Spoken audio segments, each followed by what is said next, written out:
Hi, Shambhavi. Hey, how you doing? I'm good. I'm so glad you're with us today. Me too. Thanks for So, inviting me. yeah, well, finally, we've been trying to do this for a while. So, my guest today is Shambhavi Saraswati. Am I saying that completely correctly? Yep. Okay, cool. So Shambhavi is the director of Jayakula, which is the spiritual director of Jayakula, which is an amazing community of spiritual devotees of Anandamayi Ma, located in Portland, Maine, and Portland, Oregon. She's bi-coastal. Also an author. I would say she's probably a thought leader as well. And she recently released the book Nine Poisons, Nine Medicines, Nine Fruits, which you can purchase on Amazon as well as on your website, right? No, we don't sell anything on our website, so Oh, so Amazon's just your go to best bet. Amazon. Yep. Go to Amazon. We don't have enough people power to sell. Okay, so Nine Poisons, Nine Medicines, Nine Fruits. You can find it on Amazon, and I will include a link below, so you can just click right on over to it. All right, awesome. So today we're going to talk a little bit about politics and spirituality, and how those two things that we have many years thought do not coincide are currently in the current state of at least this country, but really, really worldwide at this point, because there's so much happening everywhere. Spiritual practice and politics they're not really running parallel anymore. They're sort of hitting into each other. So I'm not saying that very eloquently, but all of that is to say that I wanted to talk to Shambhavi because I have been struggling as a yoga teacher with how to broach the topic of politics and questioning whether or not spiritual practitioners should even be involved in politics at all. So we're going to talk a little bit about that today. So to dive right in, do you think spiritual people or spiritual teachers should be involved in politics on any level? Well, the short answer to that is if they want to. But I have a much longer answer to that question. I think that, at least in my life, the motivation for being involved in activism is the same motivation that I have for doing spiritual practice. Since I can remember being sentient, I've just had a very deep longing for things to be better, and a very deep conviction that things could be better, from the smallest level of interpersonal relationships to the largest level of global well-being. I just knew that we could do better and could discover more kindness and goodness. And that longing and that conviction in my life has expressed itself in many, many different ways. And one of which is being politically, socially active. Another way that it has expressed itself is my lifelong love of science fiction, which is also a process of imagining different worlds. And spiritual practice is also that. People get involved in yoga, asana practice, and other kinds of practices like meditation because they want to feel better, and maybe they want to help other people feel better. And maybe they even have a bigger vision of a world that's more based in kindness and compassion. So I think all political activism and spirituality are not divorced at all if we're looking at the core longing that motivates both of them. I don't think the political action can get you where meditation can get you, but I don't think they're separate. Now, that being said, when I was in my early 40s, I became a sannyasin, which means a renunciate. And there's many different kinds of sannyasins, but just in brief, some people run around in orange robes and don't participate very much in things. That's really more of an external sannyas. My sannyas is much more internal. I'm a householder, and I do normal everyday things with people. But there is something very deep in me that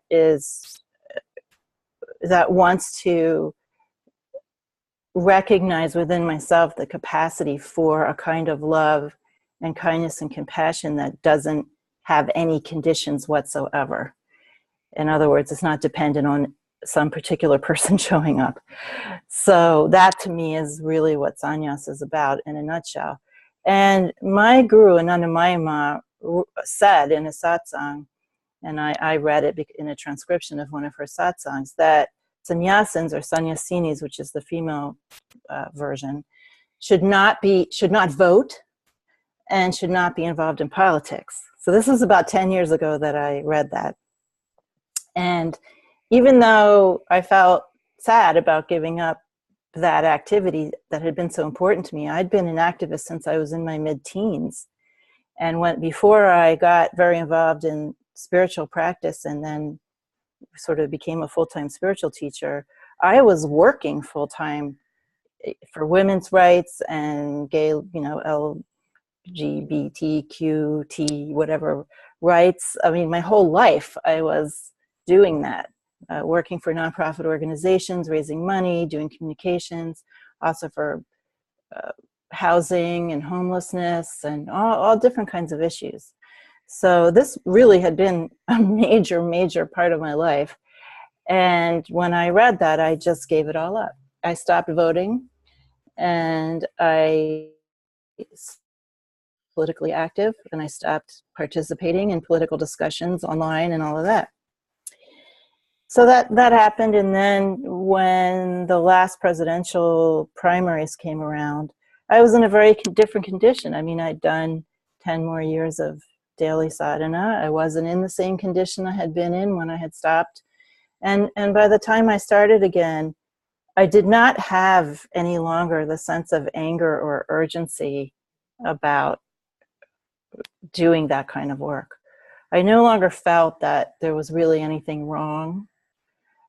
And I had much more the feeling that this was just another circumstance. This was just another way of this alive, aware reality expressing itself, and that we naturally go through times of more turmoil, and that, these things are all natural, and really there was nothing to get outraged about.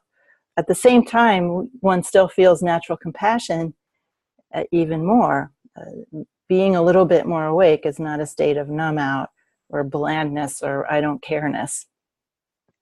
All those good emotions like compassion become stronger.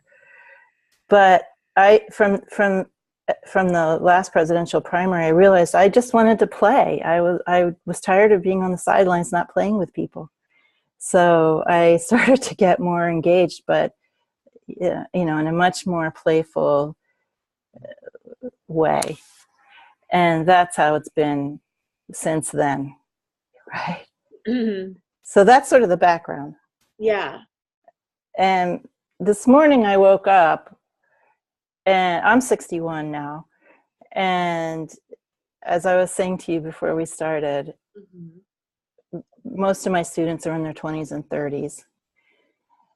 And they were all very active and involved during the primaries. Most of them supported Bernie Sanders. But since then, I would say most of them have stopped being involved. And this is a question, right? They feel disappointed because their candidate didn't win. And they're also very involved in discussions about gender and sexuality and racism and privilege. But this often doesn't translate into any kind of engagement outside of our community. Sometimes it does, but not all that often. So this is a question mark for me, right? And that's what I'd like to talk a little more about, but I'll stop there in case you want to ask me any more questions. I just had a question of how do people bring that sense of play to discussions? Because I think for me personally, I have mixed feelings on this. So some people say engage with those that disagree with you, and some say don't waste your energy engaging because we have so much work to do mm-hmm. on our side of the street, Yeah, see, this is a really important question, and it relates to is a person actually doing the kind of practice that is going to allow them to discover natural playfulness. We're always looking for a rule. Should I engage with people who disagree with me and use up that energy? Or should I not do that? Or should we do it? Or should we not do it? The fact of the matter is that yoga and everything that it involves is a tradition of self-realization. And when you are more woke, as they say these days, you don't have rules like that you're operating by. You're in the moment, relating to the texture and the energy and feeling of the moment in a direct, experiential, direct, perceptual way. And if in that moment you feel like engaging with someone who's in your face, yelling about something or really on the opposite side of your fence, then you do. And if it seems like a waste of energy, you don't. And most of that, in my experience, is based on my on the spot perception of, can I make a heart connection with this person? Can I open a channel where this person will feel loved? Where this person will feel listened to? Or is that a waste of energy? The way that I decide how to use my energy is, can I share my love with this person? Because you can't share it with people all the time. Sometimes they are closed to it, so that is a waste of energy. It's like, pouring water on a pot that's turned upside down. So the way that I operate in the world is not with a rule about should we do this or should we do that, but really trusting my own perceptual experience in the moment of, is there something of benefit here or is there not? And that takes a tremendous amount of discernment, and your senses have to be very open. And I've made lots of mistakes. I mean, most of the mistakes that I've made have been because I want people to feel the love and kindness that I feel for them. And I waste a lot of energy, hoping they'll feel something, and then they don't. But when they do, it's really wonderful. And then you can talk to anybody, right? Mm-hmm. You can talk to anybody if your heart is really connecting with them. It doesn't matter what their political opinions are. And you can have confidence that if you have literally shared something where that person becomes a little more relaxed and feels held or listened to in some way, you can rest assured that you've been of benefit, that you've done something of service. Whether, maybe 6 months down the line, their opinion will change a little bit, and they'll be more generous toward other people. You don't know. I mean, I have no idea whether that would happen, but I have confidence that if I can stay heart-based and really connect with somebody, that it'll be of benefit. So yoga is about opening your senses. And I think maybe this will speak to something that will be important for yoga teachers. I've taken a lot of yoga classes in my 61 years. I've also taught some. And what I've learned is that the instruction to go inside, and even when people do a whole yoga class with their eyes closed, is not good for students in the West. This is my opinion. We are so internalized. We need to go out. Right? Wow. We need to, think of it. Asana practice was developed in India. Anybody who's been to India knows it's incredibly noisy and crowded. People are living in houses with 3 generations of people. You hardly ever get a moment alone. So going inside makes sense. Right? But here, in this time, we are locked up inside 24/7. We hardly get out of ourselves. So making the first step being going inside doesn't make much sense. So we practice something called open gate posture. When we do yoga, we are always in what's called open gate posture. And it means opening the gates of all of our senses and our mind and our eyes so that we are really in touch with our environment as we're practicing. This is something that I learned from one of my former teachers, and it's a very good practice. I've developed it a little bit to include a lot of contact with the 5 elements. And then later we can go back inside. But first we have to remember there's a world. And it's not just all about what's in our minds, right? And then if our gates of our senses, all our perceptions are open and our mind is open, then we have a possibility to feel what we should do in the moment. If we're just locked up in our head thinking, what should I do? What's the best thing to do? We'll never arrive at the best thing to do. We're in a communicative situation. Everything is communicating with us. The only way we can communicate back is if our senses are open. So we have to learn to open our senses in the moment and really feel what's right and what's appropriate in terms of engaging, for instance, with someone who's has a very different opinion than we do. So in the spirit of engagement, how do you recommend those practitioners like your students who are, maybe reading articles about gender inequality or the wage gap or transgender bathroom issues or whatever the issue du jour is? Right. Every day we have a new one, I mean, luckily with the current... Well, they're only new to some of us. Let's just remember that. Right, but we have one that the whole media is talking about, I mean. Yeah. Like, everyone's energizing on something every day, it seems. And luckily we have a person who's putting it in our face every day. Yeah. So because that dialogue is shifting so rapidly in the larger societal sense, how do you recommend that people engage, or do they pick one thing and focus in and do a lot of work on that one thing? Or is it like, how do you recommend that people engage?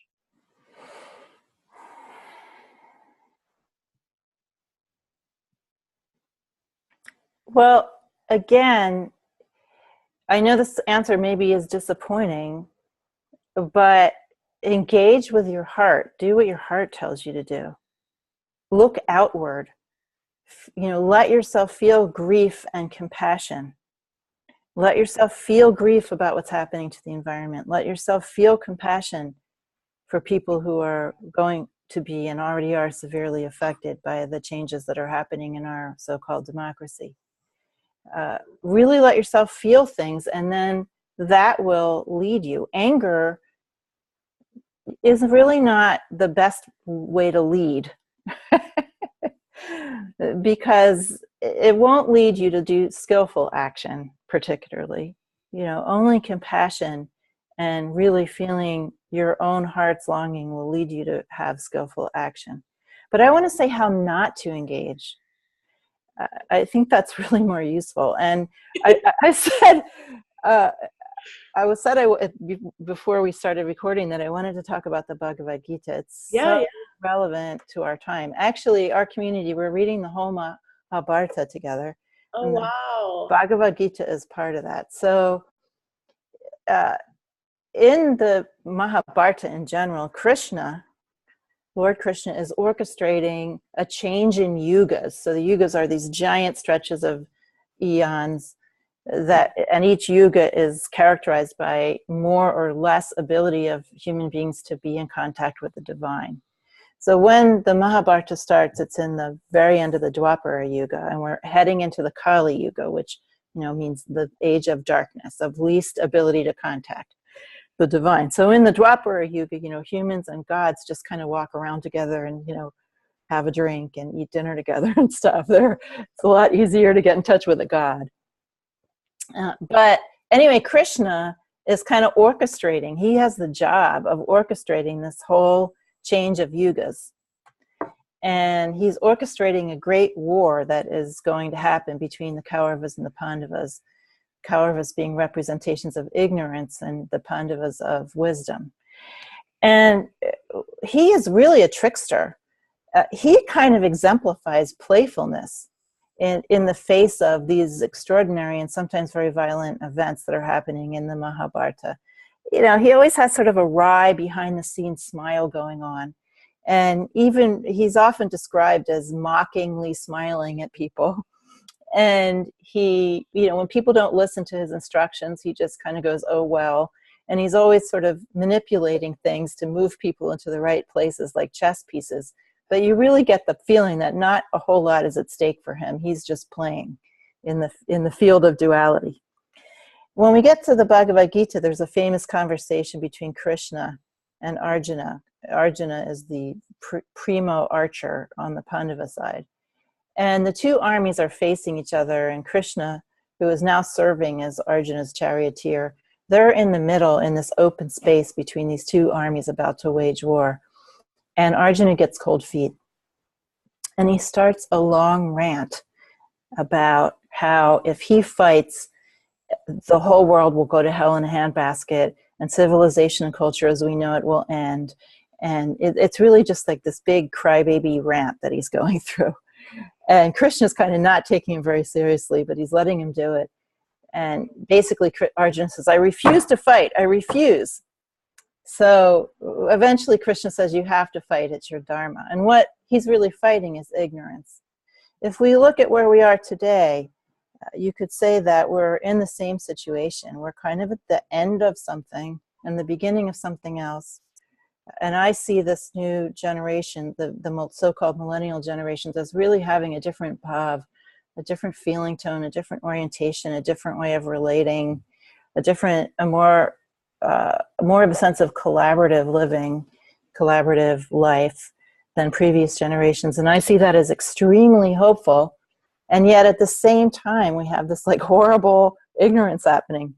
So it really reminds all of us of this Bhagavad Gita situation. And I almost makes me think we're at the end of another yuga and at the end of the Kali Yuga. And this same thing is happening again. But in any case, what we should not do is what Arjuna does in the middle of this opening between these two armies, which is whine. Okay? What we should not do is sit around and do nothing and whine, which is, I see that happening, with some people that I know. They're upset, but they don't want to do anything for whatever reason. And they kind of have grievances, and they voice their grievances in a very pained way, but then they don't take any action. So that's what we should not do. But we do have three choices of what we should do based on what I've learned from reading the Mahabharata, the Bhagavad Gita. One is we can be like Krishna and get involved in whatever way we want with a playful attitude. We have to have done quite a bit of practice to be able to do that, I think, to really feel the nature of reality in such a way that we understand that, as Ma said, there's only playfulness here. If we can have that real perception. You said, how can we be more playful? Well, only if we actually feel playful. Right, turns out. So, the other thing we can do is what almost all the characters in the Mahabharata do. They take the long way around, which means the ordinary road. They try to follow rules. They try to be dharmic in their approach. They try to do every step perfectly and correctly, and they're very involved in all kinds of things, politics and marriage and travels and discussions. So they're having very full ordinary lives and getting all involved in everything in an ordinary way. So, maybe if they were living today, they would be writing letters and sending out things through ResistBot and going on marches and whatever they might be doing, joining in some stuff in an ordinary way. The third option that no one ever takes in the Mahabharata is the swift path. So Krishna's just involved with whatever he wants to be involved with. He doesn't care about any rules. He's just having a blast, In fact, Ramakrishna famously called Earth, our realm, human realm, he called it the mansion of fun. It's like, because there's just so much here to play with. So that's kind of Krishna's attitude, right? He's like a deity, he's like mostly realized, and he can just play around. Then we have like the serious humans, who want to know what the right thing to do is, and they want to have like all this rectitude and correctness and do everything right. So we could say that is like, what should the majority of us constantly worrying, what should I do? What's the right thing to do? How can I be compassionate? Da, da, da, da, da, da, da, da. So those are like everyone in the Mahabharata except for Krishna. But there's different points at which some of the main characters in the Mahabharata are offered a chance to take the short path, which is to really try to vanquish in some more abrupt, fierce way their own limitations. And that would be, I don't know what that would look like in terms of people who practice yoga. I mean, I think that can, it's a kind of fierceness toward their own ignorance. They're offered a chance to do that. And I'm not really sure what that would look like in terms of this situation that we're in right now, or political action. But I think it would mean doing exactly what you want to do without worry and letting the cards fall where they may. So the people in the middle, the people that are more like everyone in the Mahabharata, they're not doing exactly what they want to do. They're doing what they think is right. They're trying to be good, right? Krishna's already realized, so he's just, playing around. But then there's this sort of third way before you're completely realized, but you're still practicing, you're still having to do practice, but you've sort of committed yourself to just doing whatever you want in that moment and not worrying so much about what anyone thinks of you, or whether someone else thinks it's right or wrong. So I would say for the best possible thing for people who are not,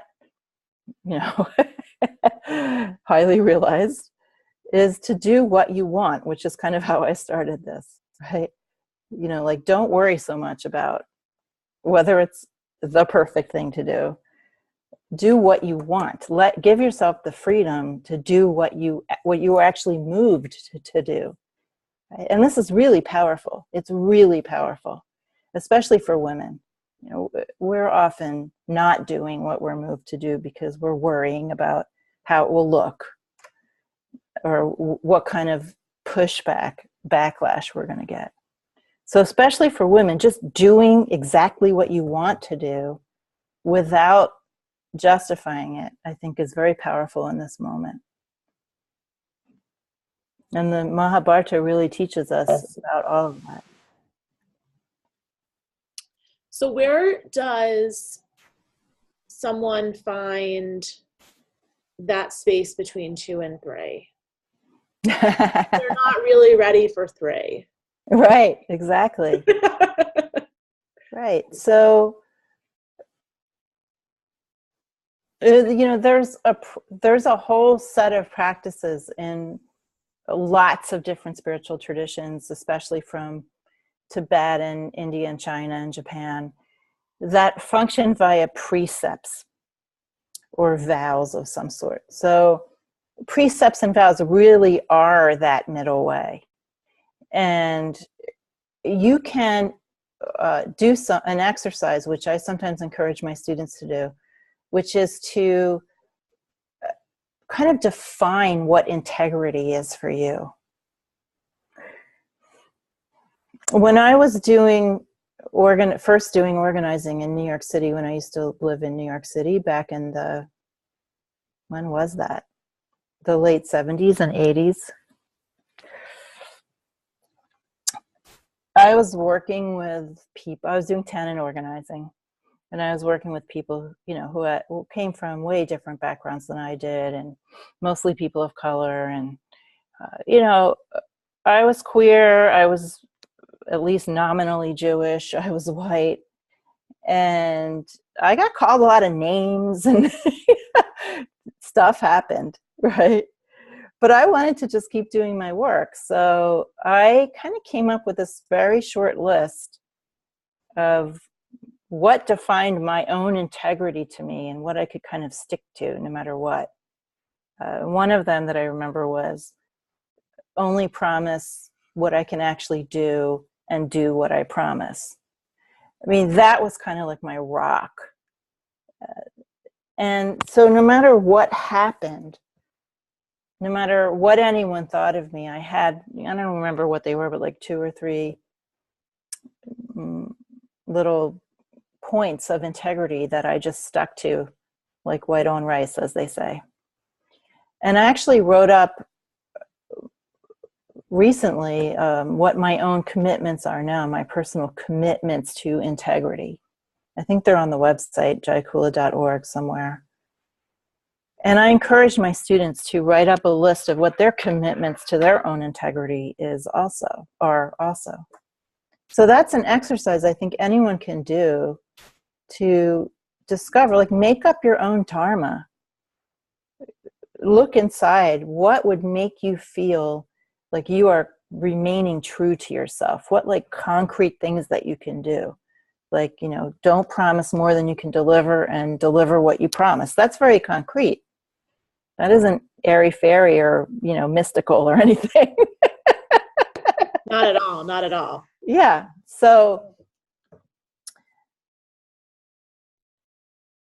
I think that would be great during this time period for people who want guidelines. Have the guidelines that make you feel like a solid person, and then act according to them. Does that make sense? Yeah, for sure. Mm-hmm. I mean, you do some kind of coaching, so this kind of thing must be very familiar to you. Yes. I would think. Yeah. Very familiar. That's a great exercise, though, for anyone, no matter your spiritual practice or your occupation. I think Right. that's an important thing to consider and reconsider. Yeah.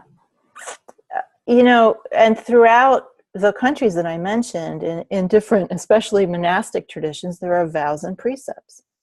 And it's to give people guidelines when they're not yet realized enough to just feel the moment and act on the spot. Mm-hmm. Right? And, none of us are going to go join a monastery and take vows, or at least most of us aren't. But I'm certainly not. I don't know about anybody else.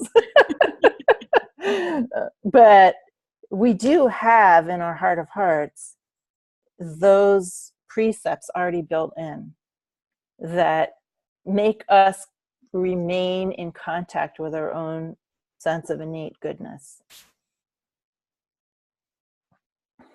And we could learn how to act politically or culturally or socially by following those precepts.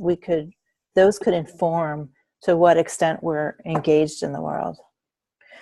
Someone who's doing, let's just say hypothetically, and this is not me, someone who's doing 10 hours a day of spiritual practice does not need to be politically active. They're already doing something for the world. But 10 hours a day of whining is not doing anything for the world. So that's so true. And I would even take it one step further. So what do you say for the people who are so engaged with the news at this point that they can barely function in their life? Yeah, it is. We are in, if not a crack in time between the yugas, we are definitely in a crack in time for the U.S. Yeah. No, but really though, I mean, I know you're an astrology person. I'm an astrology person. Ah, great. So there's I've read so many things and talked to so many astrologers about that this point in time, some of the planetary movement that's happening with Uranus and Aries and all of that, it's like we're at the same point where we were at the Revolutionary War. That makes sense. So that's according to Western astrology. I'm not sure what Vedic has to say. I don't do that kind of predictive astrology. I really just work with people and their spiritual stuff when I do astrology. So it just happens to be that I've talked to several astrologers about this. And I remember almost 10 years ago talking to an astrologer friend of mine here in Brooklyn, and she had said, this is like 10 years ago, maybe a little less. And she said, oh yeah, like some of the planetary alignment that's coming up, we haven't seen since the 60s. Mm-hmm. And then after that, we're going to see things that we saw at the Revolutionary War. Well, at least we're not going back to the 50s. Wow, we're going beyond. We're going to 1700. So it's interesting because this really is like a second revolution. Right. Now that I'm remembering it, I talked to my Vedic astrologer. Maybe we should have him come on and talk about. Yeah. We should have the three of us. Yeah, that'd be great. He was talking about how something was similar to the progressive era in the US. So no matter who you talk to in astrology, whether or not you believe in it, there is something happening that is super tangible. There is some shift that is happening, and I don't think you need to be a spiritual person to feel that. No, not at all. So I would say the most important thing being a spiritual person, quote unquote, is to do spiritual practice, right? Not to have ideas. So I would say no matter what you do, no matter how engaged you are with the news, and it's very compelling, and I actually encourage my students to know what's going on. Again, we spend way too much time navel gazing in this very self-involved, self-referential way. So learning about what's going on, I think, is extremely important. However, I would also think it's important to do some practice every day. And like, I would encourage people to learn meditation. You know, asana practice is not enough. So it's great, but it is not enough. If you really want to contact, you know, what is fundamental to our reality, learn about it, really learn who you are on a very fundamental level, really change your experience and how you relate to things, you have to do something more than just asana. So I would recommend during this time, if everyone could learn a meditation practice that they like and commit to doing it every day, or a mantra practice every day, either one, or Kriya Yoga. I mean, all of those forms of practice are very powerful. And if you do them every day, my students who are working closely with me have to commit to doing at 1 hour minimum of seated practice a day.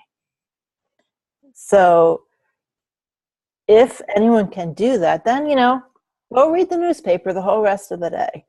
But,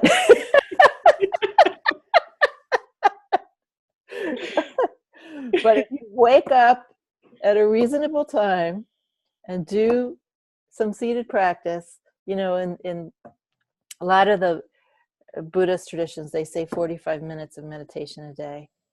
I say more. But anyway, not just 10 or 15 minutes staring into space. That's not going to do it. The thing about the way asana practice is sometimes taught in this country is that it cheats people, because this is a tradition of self-realization.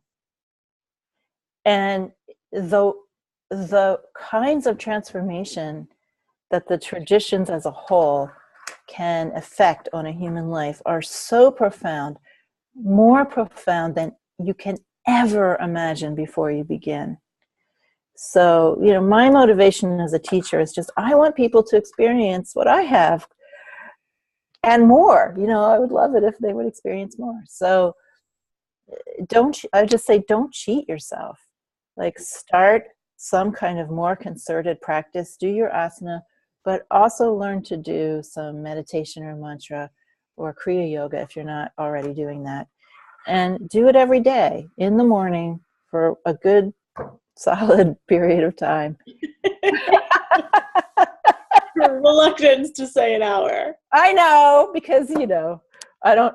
That's just my community, that I have say so in my community. But even so, I can't force anyone to do anything. The Buddhists have a wonderful phrase to describe a teacher, which is a mother without arms. The mother without arms can love you and cry out to try to help you, but they can't rescue you if you're drowning. That's beautiful. Yeah. So I've really absorbed that lesson, and each person's realization is up to them, and everybody does what they desire to do, and they don't do anything they don't desire to do. Nonetheless, teachers exhort students to practice, even knowing that it isn't within the teacher's control to make anybody practice. We still exhort people to practice because that's just within our nature. Yeah, no, I think that's beautiful though. I think that's beautiful. So, for someone who doesn't have a practice, can you tell us a little bit about what you would recommend them start with? Because some of the people watching this may not actually be deep in yoga. Right. So I think if you want to learn meditation, then, and you don't have any idea where to begin, I think a good place to begin is Shambhala. So that's a Buddhist community. And I'm not really a Buddhist, but I think they have very good meditation instruction. Or you could just noodle around. You could ask Swami Gugalananda where meditation is being taught in your area, and just find something that appeals to you. I teach 3 different levels of sort of gradated levels of meditation, starting with meditation that's very sensory and has a lot of form, slowly moving over years into what's called non-conceptual meditation. That kind of meditation has many names in many different traditions. In the Trika tradition and in the tantric traditions from India, it's called Sahaja. In Zen, it's called Shikantaza. In the Kagyu traditions, it's called Mahamudra. And in the Dzogchen tradition, it's called Chut. So that's open-eyed non-conceptual meditation. It's sort of the last stage, right? So I would say find something that just appeals for you. There's a lot of sort of mindfulness kind of stuff going around these days. That's not what I teach, but again, it really relates to desire. I have put a shorter version of the first level of meditation that I teach on our website. It's called Listening and Abiding. So let me look it up because I'm not sure exactly where it is on the website. This is probably, you're not supposed to do this during an interview, but. That's okay. I can find it and add the link below. Okay, it's under the it's under the Do Practice menu. There's a meditation link. And there's a listening meditation there. The other thing about doing practice is if you're going to listen to a CD or DVD or MP3 or something, you should only listen to it as long as you need to learn it. Because spiritual practice is a very personal exploration, and it shouldn't be tied to someone else's timing, right? Eventually you have to kind of jump off and just let yourself, noodle around in your own practice, in your own rhythm, in your own time. Mm-hmm. So even though I put out that MP3, don't be married to it. Right. Yeah, and I think that's true in any practice. I mean, yeah. Even in Kundalini, we use a lot of recordings. Mm-hmm. But at some point, if you're doing like a 40-day practice, I think it's nice to get off the recording. Yeah, I think it's imperative to get off the recording if you want to have a more mature practice. Yeah. Right. You have to be able to follow what's happening. Spiritual practice is a communication between you and wisdom. And conversations happen at all different speeds and in all different ways. And they're different every single day. So if you're listening to a recording, it's not going to be different every single day. And you're going to lose benefit. But it's good to have recordings to learn things. Mm-hmm. I often used recordings when I was learning more complicated practices when I was younger. They were helpful, but you have to get rid of them as soon as possible. I hope nobody who sells recordings is going to send me hate mail, but I'm sure they're not. Unless, there aren't a lot of apps these days. But I think that, again, to your point, a lot of those things are about learning. Right. Exactly. A lot of those things are about learning. And meditation can feel really scary if you just, sit down in a quiet room and you've got nothing to do. Mm-hmm. So for someone who maybe doesn't go to a yoga studio or have some sort of person to be a gateway to the teachings, a lot of those things are tools to learn. Right. I mean, basically, if you're doing anything, that's good. Yes. But we were talking about, how can you have a kind of a practice that's going to help you to surf this very tumultuous and emotion provoking period in our history, right? And so that you need to maybe do a little bit more to meet the tumult.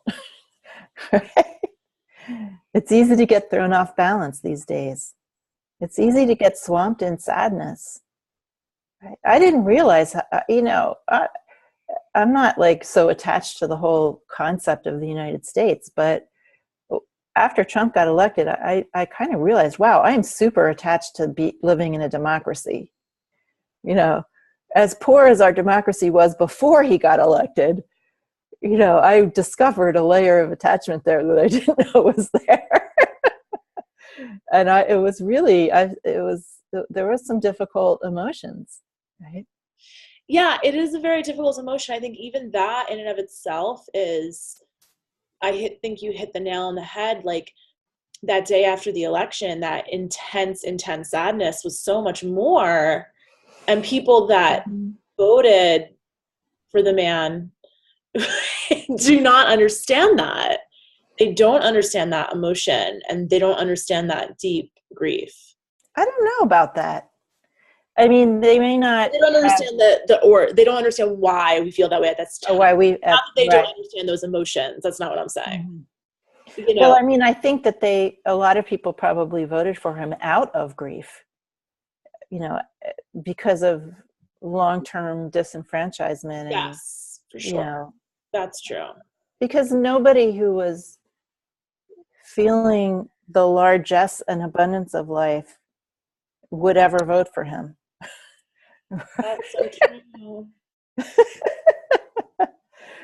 I think you just answered so many people's questions.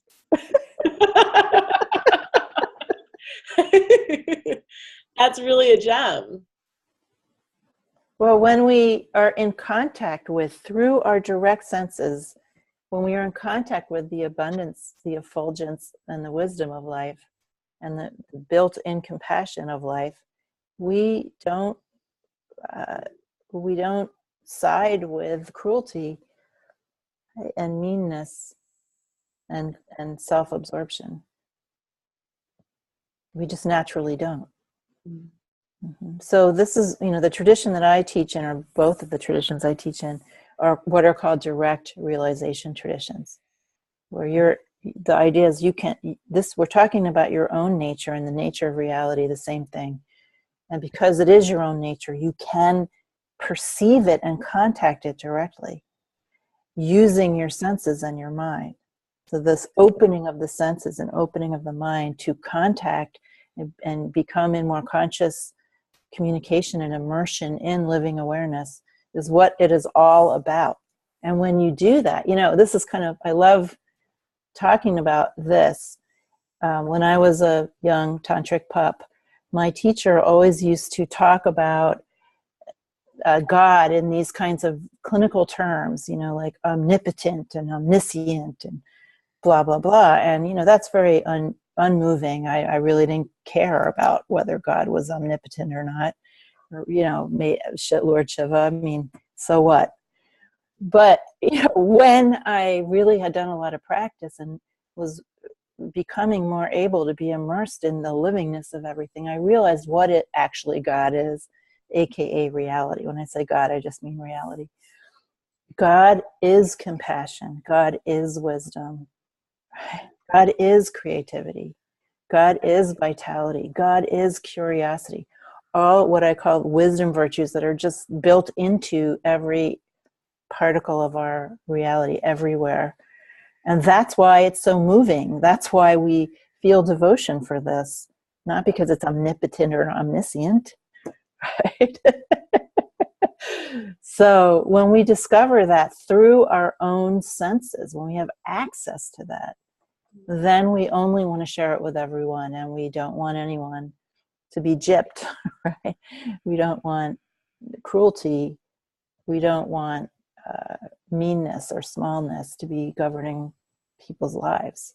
And that's just a natural desire, right? Mm-hmm. Yes, of course. Yeah. I kind of went off a little far afield. That's okay. No, I think this was there's so many useful things for so many people here, whether you're teaching yoga or never even been on a yoga mat. I think this is really, really useful stuff.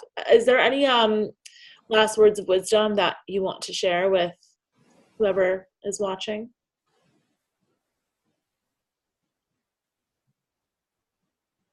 Well, I would say whether you're teaching yoga, whether you're practicing yoga in the sense of asana or any other practice, or whether you're doing any kind of advocacy or activism, ground yourself in your own experience. Ground yourself in what you're really sensing and feeling in the moment. Have no pretense whatsoever. Don't let your life be governed by concepts of what you should feel or should do or should be. Because authentic spiritual practice begins and ends with your real condition, how you really are in any particular moment, not how you think you should be or how you want to be, how you actually are feeling, thinking, being in a particular moment. That is where authentic spirituality begins, where authentic life begins. And so try to give up any anxiety about what you should be doing, and really go into yourself and feeling out of yourself what you actually want to do, how you actually want to act, and be in your own practice in the most embodied way you possibly can. And then you'll be as skillful as you can. You know, the only skill comes from actually being present, being in presence, feeling what's actually happening in ourselves and other people. That's the only place where skill happens. It doesn't happen in concepts about how we should be. We think, oh, if I figure out how to be and then I act that way, I'll be skillful. No, you'll be a klutz, right? Because if it's not how you actually feel, how could you possibly be good at it?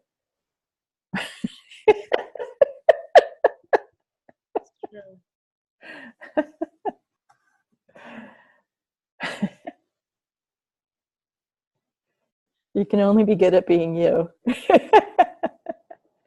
But it takes a lot of courage to do that, right? Mm-hmm. Mm-hmm. Well, I think that's a really nice note to end on. Well, thank you for doing this and being here. My pleasure. I'm excited for everybody out there to watch it, and I'm sure that they'll have questions, and I'm going to post all of your links below so they can get in touch. Thank you so much. And also, everybody should check out Shambhavi's podcast, because you're podcasting now. Yeah, it's called Satsang with Shambhavi, and it's on all the usual podcast places. Yep. And also on our website. That comes out once a week. Yep. So thank you for being here. Thank you for sharing your wisdom. Thanks so much. Lots of love to you. Lots of love to you.